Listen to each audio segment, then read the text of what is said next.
एक समय की बात है, हनुमानगंज नाम का एक गांव था। उस गांव में त्रिलोकीनाथ नाम का एक व्यक्ति रहता था। उसका इस दुनिया में कोई न था सिवाय हनुमान जी के। त्रिलोकीनाथ हनुमान जी का बहुत बड़ा भक्त था। वो रोज उनकी पूजा किया करता था। त्रिलोकीनाथ हनुमान जी को ही सब मानता था, एक मित्र, पिता, गुरु।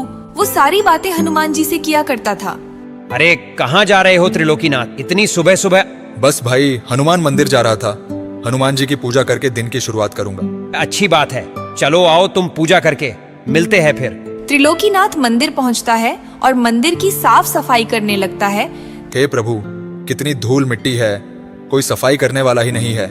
मैं ना रहूं तो ये मंदिर मंदिर ना लगे। और आप प्रभु इतने बड़े बड़े चमत्कार करते हैं, जरा सा चमत्कार यहाँ भी दिखा दो। लेकिन नहीं, आपको पता है ना कि त्रिलोकीनाथ आएगा और सफाई कर देगा। त्रिलोकीनाथ हनुमान जी से बातें करते करते मंदिर की सफाई कर देता है और फिर हनुमान जी का ध्यान लगाकर बैठ जाता है। तभी उसके ध्यान में हनुमान जी रस्सियों से बंधे हुए दिखाई देते हैं। त्रिलोकीनाथ, मुझे यहाँ से छुड़ाओ, मैं बंधा हुआ हूँ, निकालो मुझे यहाँ से। ये क्या है? हनुमान जी मुझसे मदद मांग रहे हैं, मैं भी ना कुछ भी सोचता हूँ। त्रिलोकीनाथ इस बात को एक बुरा ख्याल सोचकर मंदिर से बाहर चला जाता है, लेकिन अभी भी उसके दिमाग में वही ख्याल घूम रहा होता है। तभी उसे रघुनाथ मिलता है।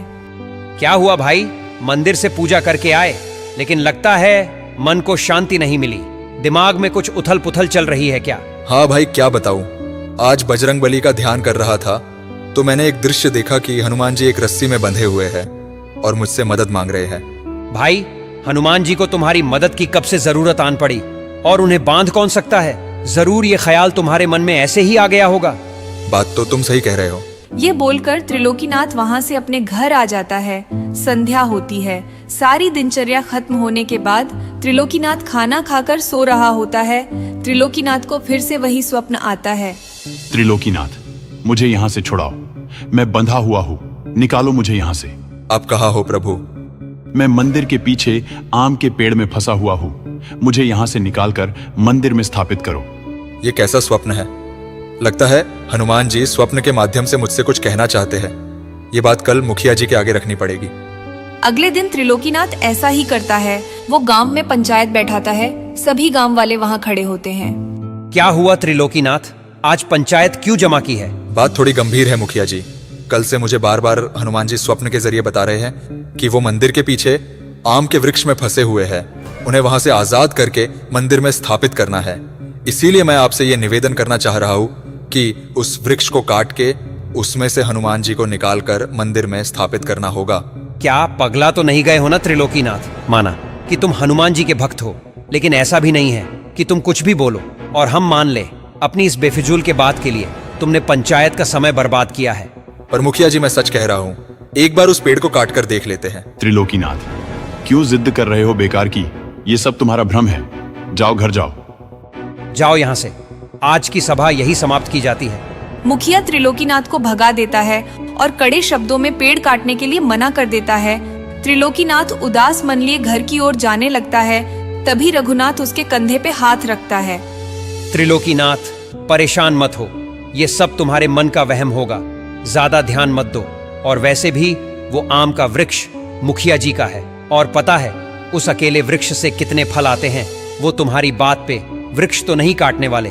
ज्यादा सोचो मत, जाओ आराम करो, सब ठीक हो जाएगा। ये बोलकर रघुनाथ वहाँ से चला जाता है। लेकिन इस बात से त्रिलोकीनाथ को अभी संतुष्टि नहीं मिली थी। उसका मन अभी भी व्याकुल था। भाड़ में जाए मुखिया जी और सब। हनुमान जी ने मुझसे बोला है, वो मुझसे मदद मांग रहे हैं। कोई नहीं साथ देगा तो भी मैं उनकी मदद करूंगा। त्रिलोकीनाथ किसी की बात नहीं मानता। वो एक कुल्हाड़ी उठाता है और उस पेड़ को काटने के लिए निकल पड़ता है। मंदिर के पीछे पहुंचकर बजरंगबली का नाम लेकर त्रिलोकीनाथ उस पेड़ पर कुल्हाड़ी चला देता है। उसे ऐसा करते हुए गांव का एक व्यक्ति देख लेता है और वो भागता हुआ जाकर सभी गांव वालों को ये बात बताता है और सबको इकट्ठा करके ले आता है। जय बजरंगबली, जय बजरंगबली। कोई बात नहीं प्रभु, कोई आपकी मदद नहीं करेगा तो क्या मैं भी नहीं करूंगा? मैं अवश्य निकालूंगा आपको इस वृक्ष में से। हाँ त्रिलोकीनाथ, तुमने ये क्या किया?